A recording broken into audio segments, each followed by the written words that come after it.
여러분, 사람이 짐승과 다른 점이 무엇일까요? 여러 가지가 있겠지만 사람은 미래에 대한 기대와 소망을 가지고 살아갑니다. 짐승은 소망이 없어요.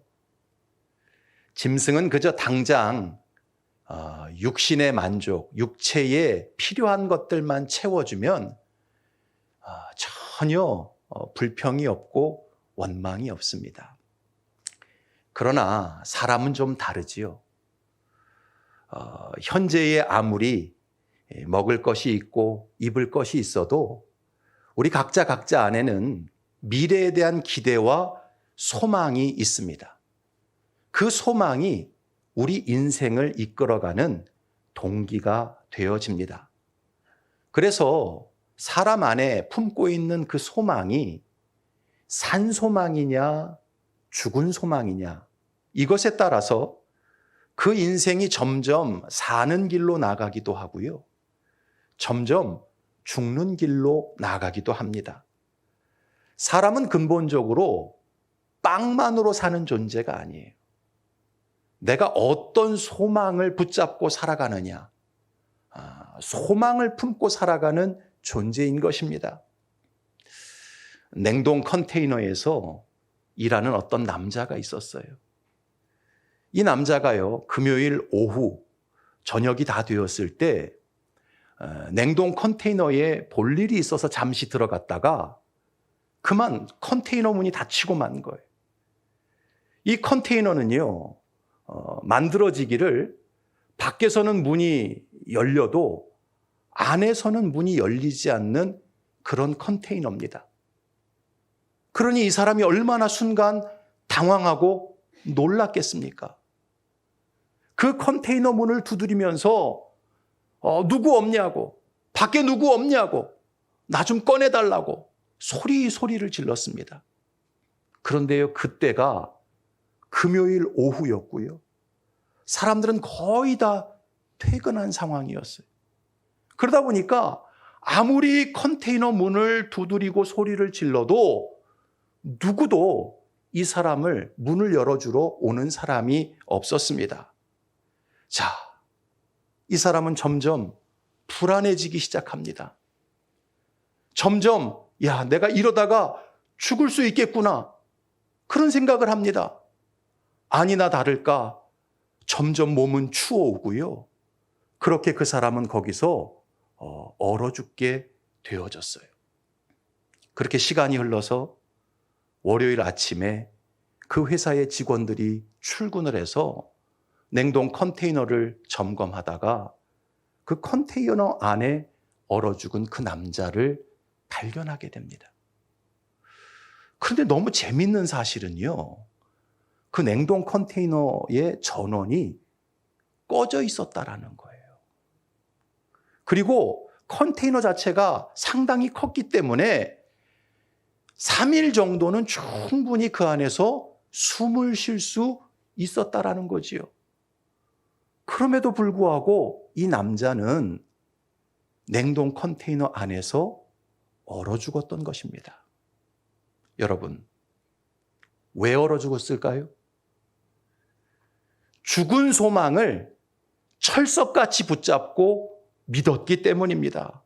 그는요, 냉동 컨테이너에 갇혀서 어떡하냐, 점점 이 컨테이너에서 나는 얼어 죽을 텐데, 산소는 점점 빠져나갈 텐데, 그 죽을 소망을 마음에 잔뜩 부여잡고 아이고 추워, 나는 죽는다, 그 죽은 소망에 붙잡혀서 전원이 꺼진 냉동 컨테이너 안에서 실제로 얼어 죽는 그런 상황이 벌어지고 만 것입니다.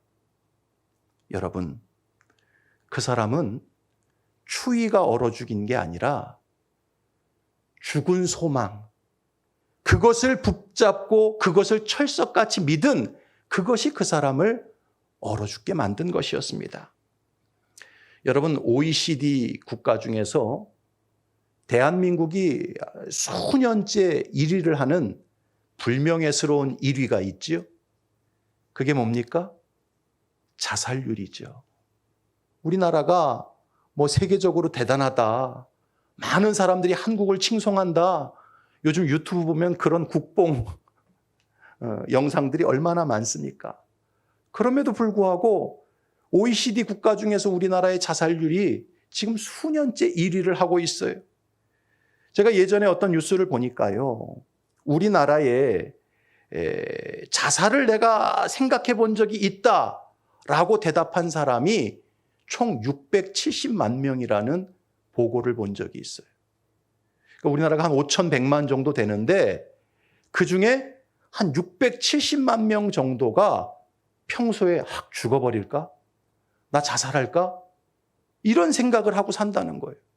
그중에서요, 실제 자살로 이어질 수 있는 고위험군이 한 30만 명 정도 된답니다. 그러니까 우리나라 12세 이상의 국민들 총수를 헤아려 보면 7명 중에 1명 정도는 자살 예비군이라는 충격적인 보고서가 나온 적이 있었어요. 여러분, 왜 사람들이 한 번뿐인 자신의 인생에 자살을 생각하고 실제로 자살을 행하는 이유가 뭘까요? 그 이유는요, 먹고 사는 문제 때문이 아니에요. 입고 사는 문제 때문이 아닙니다. 그들 마음속에 죽은 소망, 산 소망이 아닌 죽은 소망을 철석같이 믿고 붙잡고 살기 때문에 그래요. 더러운 세상, 있는 놈만 살기 좋은 세상, 이렇게 사느니 차라리 죽는 게 나아. 그 마음속에서요, 산 소망을 붙잡지 않고 죽은 소망을 늘 붙잡고 살아가기 때문에 그래, 죽자, 죽어. 그리고는요, 자신의 한 번뿐인 인생, 하나밖에 없는 생명을 허망하게 던져버리는 것입니다. 그러나 여러분, 아무리 현실이 힘들고 어려워도 내 마음속에 산 소망이 있고 그 소망을 붙잡고 살아가는 사람은 반드시 모든 문제를 이기게 되어져 있습니다. 할렐루야. 현실의 고통과 문제를 넉넉히 뛰어넘어서 하나님 주시는 평안과 분복을 누리게 되는 거예요. 자, 그래서 오늘 본문에서도 6절에 말씀하지 않습니까? 6절 같이 읽어봅시다. 시작. 그러므로 너희가 이제 여러 가지 시험으로 말미암아 잠깐 근심하게 되지 않을 수 없으나 오히려 크게 기뻐하는도다. 성도 안에 하나님이 주시는 그 산소망이 충만하면요, 여러 가지 시험을 만나도 기뻐할 수 있다라는 거예요. 여러 가지 고통과 문제를 만나도 낙담 절망하는 게 아니라 하나님을 찬송하고 즐거워하며 그 고통과 어려움을 넉넉히 이겨갈 수 있다라는 거예요. 바라기는 저와 여러분 안에 하나님 주시는 산소망으로 충만할 수 있기를 축복합니다. 아무리 삶의 환경이 좋아도요, 죽은 소망으로 가득하면 그 인생은 망하는 인생이 되는 거예요. 그러나 아무리 내 형편이 힘들고 어려워도 하나님 주시는 산소망으로 가득하면 넉넉히 이기고 넉넉히 승리하고 넉넉히 하나님께 영광을 돌리는 인생이 될 줄로 믿습니다. 그렇다면 여러분, 하나님께서 성도에게 주시는 산소망이 뭘까요? 성도가 일평생 살아가면서 붙잡아야 할 산소망이 뭘까요? 오늘 본문에서 크게 3가지로 우리에게 말씀을 합니다. 첫 번째는요, 따라합시다. 하나님의 자녀된 소망이다. 예, 여러분, 내가 만왕의 왕 되시고 만유의 주제가 되시고 전지전능하신 하나님의 아들이요, 하나님의 딸이라고 하는 이 자녀된 소망을 붙잡고 살아갈 때 우리는 어떤 상황에서도 승리할 수 있습니다. 3절 말씀 같이 읽겠습니다. 시작. 우리 주 예수 그리스도의 아버지 하나님을 찬송하리로다. 그의 많으신 긍휼대로 예수 그리스도를 죽은 자 가운데서 부활하게 하심으로 말미암아 우리를 거듭나게 하사 산 소망이 있게 하시며. 여러분, 인생의 근본적인 문제는 돈 문제도 아니고요, 건강 문제도 아니고 생활 문제도 아닙니다. 여러분, 이제 연세를 그만큼 드셨으면, 세상을 그만큼 살아보셨으면 인생의 문제는 결국 죄의 문제라는 것을 깨닫지 않습니까? 가정이 지옥되는 이유가 뭐예요? 죄가 들어오기 때문에 그래요. 학교가 왜 지긋지긋한 곳이 되어집니까? 그 학생들 안에 죄가 가득해지기 때문에 그래요. 사회가 부패하는 이유가 뭐예요? 죄 때문에 그렇습니다. 나라가 어려워지는 이유, 결국은 그 속에 들어가 보면 다 죄 문제가 있습니다.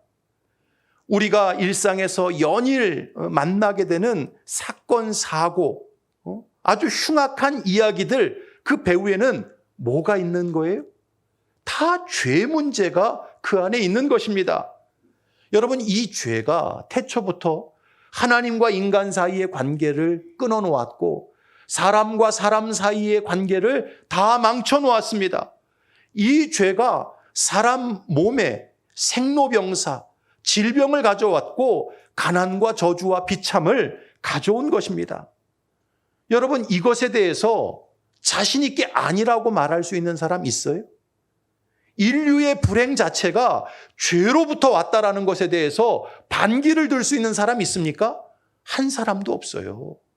그 사람이 예수를 믿건 안 믿건, 하나님을 아버지로 모시건 안 모시건, 이 세상의 가장 본질적인 문제는 죄 문제라는 것에 동의할 수밖에 없습니다. 그래서 이사야 59장에서 말씀하지요. 같이 읽어봅시다. 시작. 오직 너희 죄악이 너희와 너희 하나님 사이를 갈라놓았고 너희 죄가 그의 얼굴을 가리어서 너희에게서 듣지 않으시게 함이니라. 하나님과 인간 사이가 분리되어서 일평생 피투된 존재로 불안 속에 살아가게 된 원인이 뭐냐? 죄 때문이에요. 예레미야 5장 25절 같이 읽어봅시다. 시작. 너희 허물이 이러한 일들을 물리쳤고 너희 죄가 너희로부터 좋은 것을 막았느니라. 내가 키가 작아서 좋은 게 안 오는 게 아니에요. 얼굴이 못생겨서 내 삶에 좋은 게 이루어지지 않는 게 아닙니다. 내 안에 있는 죄가 하나님께로부터는 모든 좋은 것을 다 가로막고 있는 것입니다. 이처럼 인생의 모든 고통과 불행과 저주는 죄에서부터 시작되어집니다. 그런데 문제는 이 죄의 문제를 해결할 수 있는 사람이 인생 중에는 없다라는 거예요. 내가 아무리 나를 절제하고 고행하고 선을 쌓고 덕을 쌓아도요, 여러분, 사람의 힘으로는요, 내 안에 있는 죄의 문제, 그냥 가만히 있어도 죄의 욕망이, 죄의 생각이 나를 사로잡는 이런 자신을요, 구원할 수가 없다라는 거예요.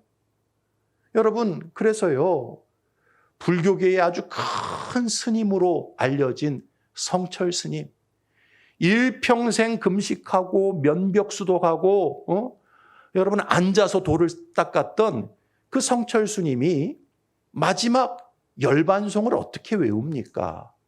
여러분, 불교에서 열반송이라는 것은 그 승려가 인생을 다 살고 임종이 가까웠을 때 읊는 시가 열반송이에요. 그러니까 그 승려들이 읊는 열반송에는 그가 일평생 해탈하고 깨달은 내용이 들어있는 거예요. 그 성철 스님이 열반송을 이렇게 외웠어요.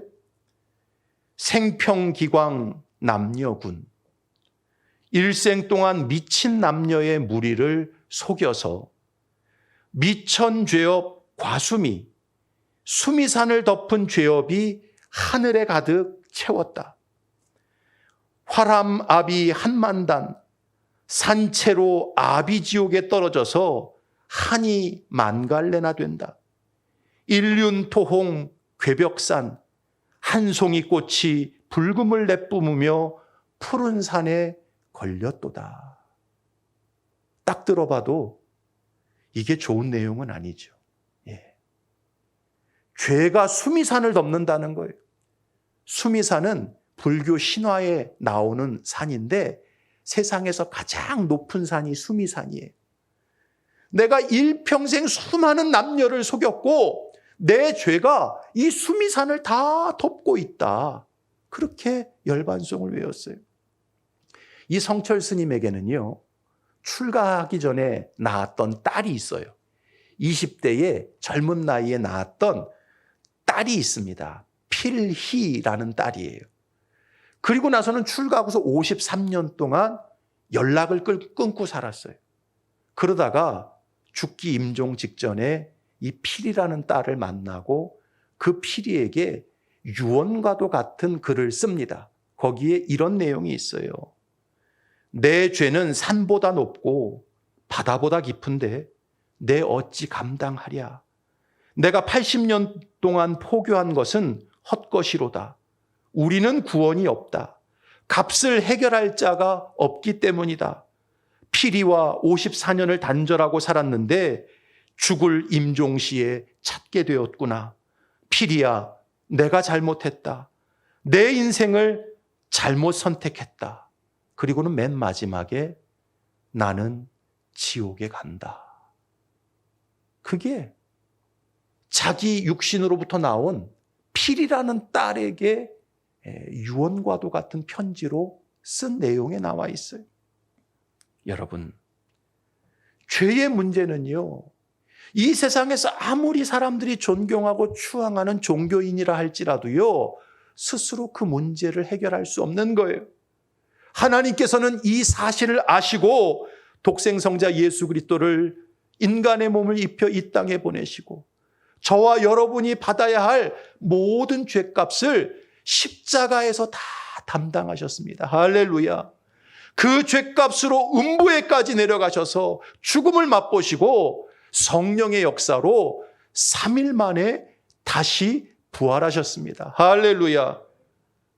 그 예수님을 누구든지 나의 구주와 왕으로 모셔드리는 자에게는요, 죄사함의 은혜가 임할 뿐만 아니라 하나님의 자녀가 되는 놀라운 권세가 주어지는 것입니다. 모든 죄의 형벌에서 우리를 자유케 하시는 거예요. 로마서 4장 25절 같이 읽습니다. 시작. 예수는 우리가 범죄한 것 때문에 내줌이 되고 또한 우리를 의롭다 하시기 위하여 살아나셨느니라. 여러분, 예수님은 우리의 범죄함 때문에 내주셨고 우리를 살리시기 위하여 하나님의 자녀로 세우시기 위하여 부활하신 거예요. 그래서 예수 그리스도를 믿고 의지하는 성도들은요, 언제나 하나님과 화목한 삶을 살아갈 수 있고요, 하나님의 자녀된 소망으로 하나님께 무엇이든지 간구하는 인생을 살아갈 수 있는 것입니다. 로마서 8장 15절 같이 읽습니다. 시작. 너희는 다시 무서워하는 종의 영을 받지 아니하고 양자의 영을 받았으므로 우리가 아빠, 아버지라고 부르짖느니라. 여러분, 정상적인 아빠에게는요, 뭐든지 구할 수 있지 않습니까? 요청할 수 있지 않습니까? 마찬가지로 예수 십자가의 은혜로 하나님께서 우리에게 자녀된 소망을 주셨어요. 그래서 우리는 어떤 상황 속에서도 하나님께 간구하고 하나님 주시는 놀라운 은혜와 능력 속에서 인생을 살아갈 수 있게 된 것입니다. 사랑하는 성도 여러분, 저와 여러분은 이미 예수 십자가의 은총 속에 죄사함 받았고 하나님의 자녀가 되었습니다. 구하는 것마다, 찾는 것마다, 두드리는 것마다 받고 열리고 하나님께서 좋은 것 주시는 복된 인생이 되었습니다. 이 사실을 항상 마음 가운데 붙잡으실 수 있기를 바랍니다. 그렇지, 내가 혼자가 아니지. 나에게는 전능하신 하나님 아버지가 계시지. 내가 구할 때마다, 내가 하나님께 부르짖을 때마다 하나님이 응답하시지. 이 자녀된 소망을 항상 마음속에 충만히 채우시기 바랍니다.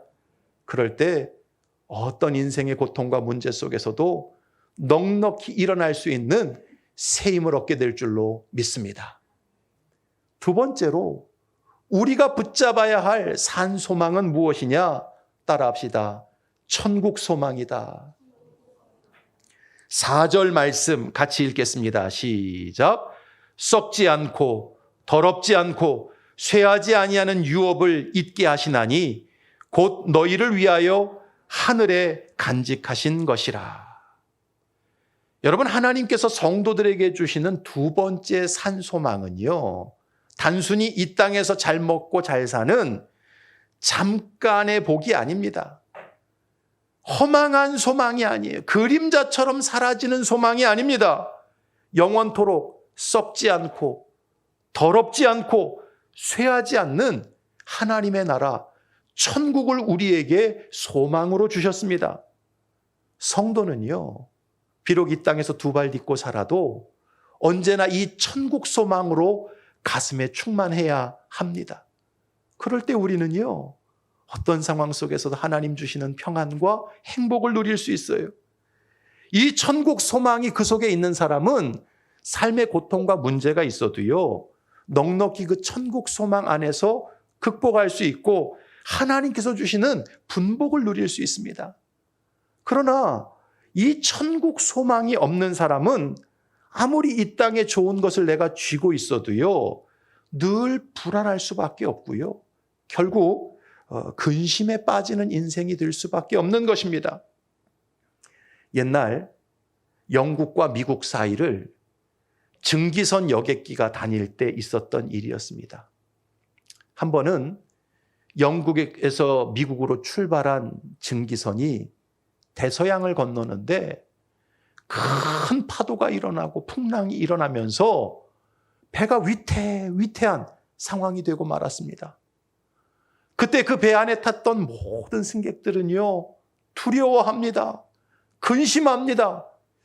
여러분, 비행기 타고 어디 외국 나갈 때 막 제트 기류나 악천후를 만나서 터뷸런스를 만나게 되면 막 비행기가 막 밑으로 5m씩 10m씩 곤두박질 치는 경험 해보신 적이 있으세요? 그러면 어때요? 야, 이러다가 인생 끝나는 거 아닌가? 야, 이러다가 죽겠구나. 불안과 두려움이 몸서리를 치게 되지요. 그 배 안에 있는 사람들도 마찬가지였어요. 어떤 부인은요, 남편을 원망합니다. 내가 다음 배로 오자고 그렇게 말했는데 당신 때문에 이 배를 타는 바람에 이 고생을 한다고 난리를 치는 거예요. 그런데요, 그렇게 다들 불안해하고 두려워하는데 머리가 희끗희끗하신 노신사 할아버지 한 분은요, 전혀 불안하고 두려운 기색이 없어요. 오히려 흥얼흥얼 작은 목소리로 찬송가를 옆에서 부르고 있는 거예요. 그래서 옆에 있는 사람들이 물어봤어요. 어르신은 이 상황이 두렵지 않습니까? 그랬더니 이 노인 신사가 씩 웃으면서 글쎄요, 저는 그렇게 두렵지가 않습니다. 아니, 이 상황이 어떻게 두렵지가 않습니까? 어르신이 두렵지 않은 이유가 뭡니까? 그렇게 물었더니 그 노신사가 그렇게 대답을 합니다. 저에게는 딸이 둘이 있는데 큰딸은 어린 시절의 사고로 먼저 천국에 갔습니다. 그리고 둘째 딸은 미국 뉴욕에 살기 때문에 내가 지금 그 딸을 만나러 갑니다. 그러면서 계속 말하기를, 지금 이 풍랑이 잘 잦아져서 미국 뉴욕항에 도착하면 둘째 딸을 만날 것이니 기쁠 것이고, 만약 이 배에 무슨 사고가 생겨서 죽게 되면 천국에 가서 먼저 간 큰딸을 만날 것인데 뭐가 두렵습니까? 저는 이래나 저래나 좋고 이래나 저래나 마음이 평안하고 기쁩니다. 그렇게 말을 하더라는 거예요. 여러분, 진짜 내 안에 천국 소망이 있으면 이래도 감사가 나오고 저래도 감사가 나옵니다. 할렐루야. 여러분, 어차피 우리 인생은요, 날 받아놓고 사는 인생이에요. 따라합시다. 날 받아놓고 사는 인생이다. 여러분, 은행에 가면 번호표 뽑지 않습니까? 3212번 손님, 3213번 손님, 띵동, 띵동. 그러면 불려가잖아요. 우리 인생이 똑같아요. 다 날 받아놓고 번호표 받고 사는 인생이에요. 내가 그 순번이 몇 번인지를 모를 뿐이지 우리는 다 날 받아놓고 사는 인생이에요. 근데 내 안에 천국 소망이 있어요. 그러면 더 살게 하셔도 감사한 거예요. 이 땅에서 하나님 영광을 위해 소명을 따라 살아가니 감사한 것이고, 오늘 내 영혼을 취해 가셔도 영원한 천국에 들어가서 아버지 하나님과 안식을 누릴 것이니 감사한 것입니다. 할렐루야. 이처럼 천국 소망이 있으면요, 세상의 모든 문제가 다 작게 보이고요, 아무렇지도 않은 일이에요. 그러나 이 천국 소망이 없어요. 눈에 보이는 게 전부라고 생각되어져요. 그러면 아무리 많은 재물과 인기와 권력을 가졌어도요, 그 인생이 불안할 수밖에 없고 비참할 수밖에 없는 거예요. 여러분, 로큰롤의 황제 엘비스 프레슬리 아시죠? 그 구렛나루를 여기까지 이렇게 딱 기르고 기타를 치면서 1950년대 수많은 여성들의 마음을 훔쳤던 가수 엘비스 프레슬리. 아마 지금 BTS의 인기가 1950년대는 아마 엘비스 프레슬리의 인기였을 거예요. 그는요, 수많은 인기를 누리면서 돈도 어마어마하게 벌었어요. 여러분, 하지만 엘비스 프레슬리의 인생은 결코 행복하지 않았습니다. 그 마음속에 누구에게도 해결받을 수 없는 불안과 두려움이 있었어요. 이유가 뭔지 아세요?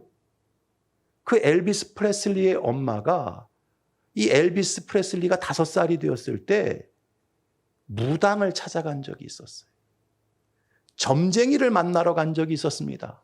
그런데 그 무당이 엘비스 프레슬리의 얼굴을 보자마자 뭐라고 말을 했냐면, 넌 43살에 죽어. 그렇게 말을 해버린 거예요. 여러분, 5살짜리 아이의 마음속에 엄청난 충격과 함께 그 문장이 새겨져 버린 거예요. 넌 43살에 죽어. 그 이후에요, 이 엘비스 프레슬리는 로큰롤 가수가 되어서 수많은 인기와 많은 돈을 얻었지만 항상 그 정점에서 무슨 생각이 나요? 넌 43살에 죽어. 넌 43살에 죽어. 이게요, 이 사람을 너무 두렵게 만드는 거예요. 여러분, 우리가 내가 죽는 날이 언제인지 알고 사는 게 행복할까요? 모르고 사는 게 행복할까요? 모르고 사는 게 행복이에요.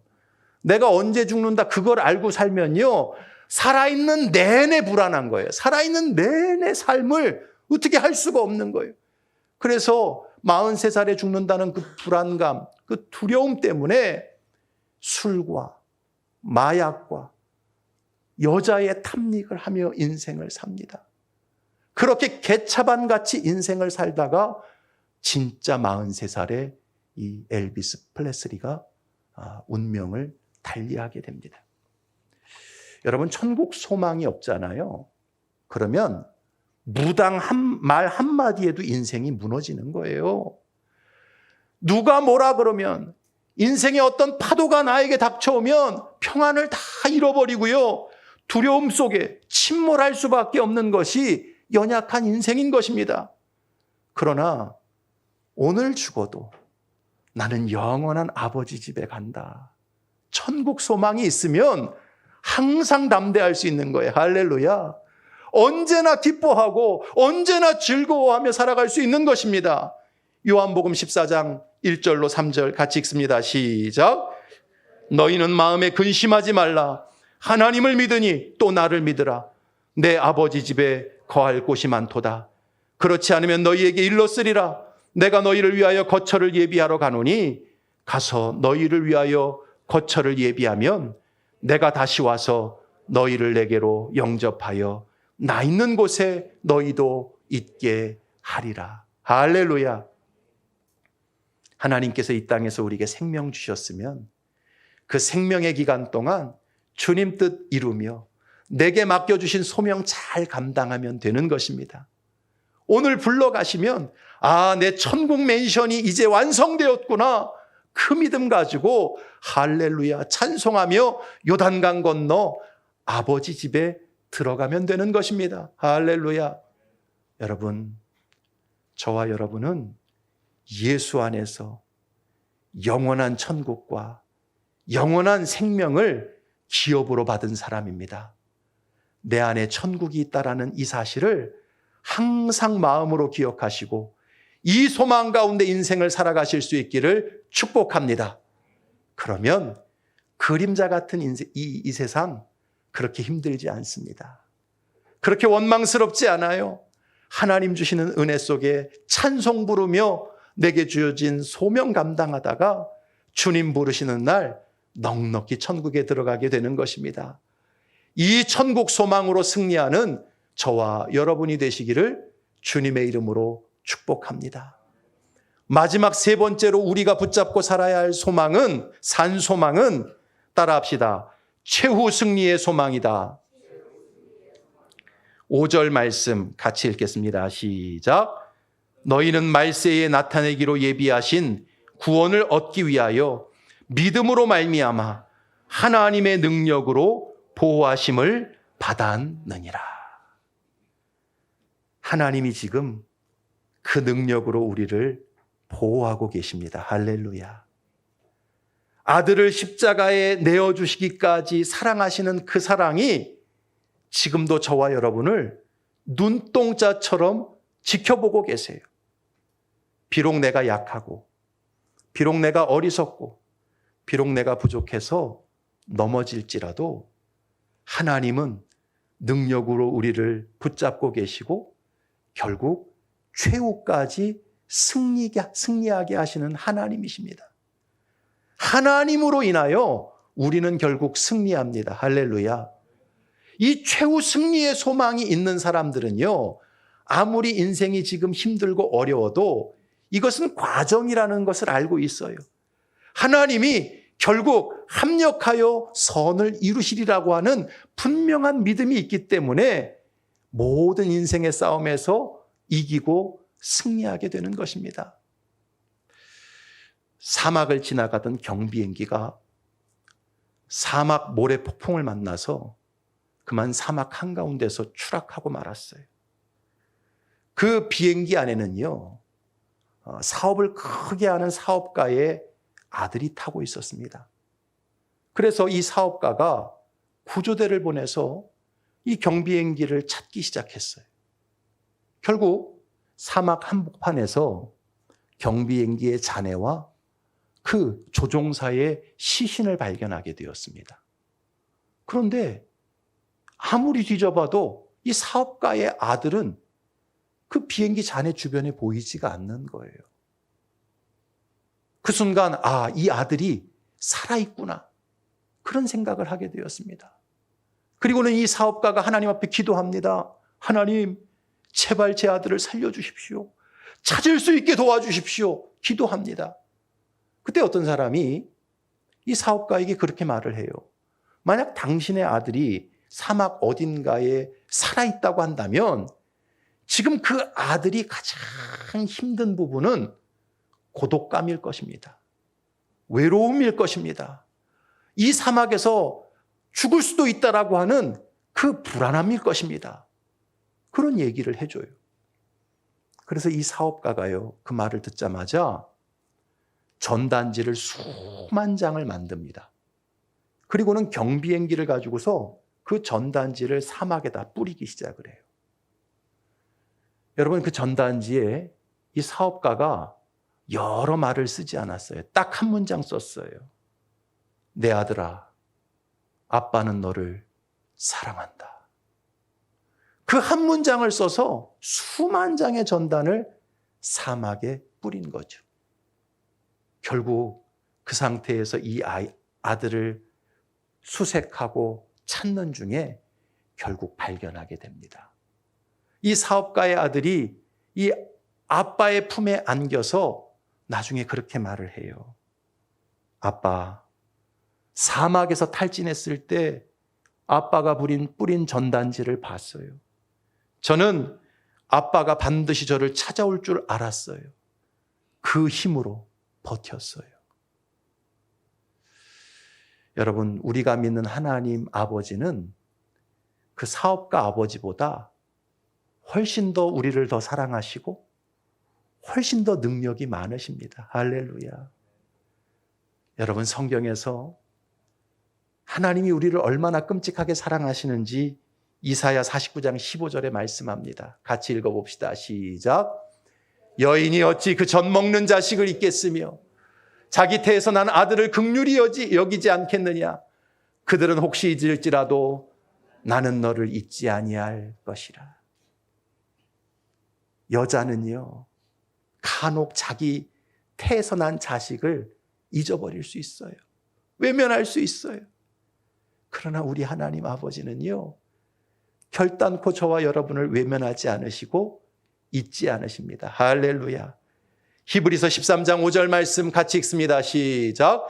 그가 친히 말씀하시기를 내가 과연 너희를 버리지 아니하고 과연 너희를 떠나지 아니하리라 하셨느니라.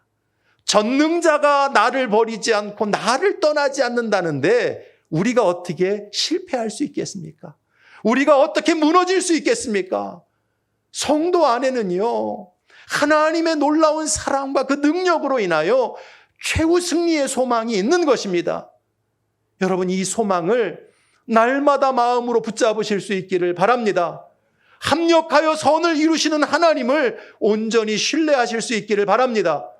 그럴 때 어떤 인생의 문제, 어떤 인생의 고통도 넉넉히 이기고 하나님 주시는 평안과 삶의 분복을 누리게 되는 것입니다.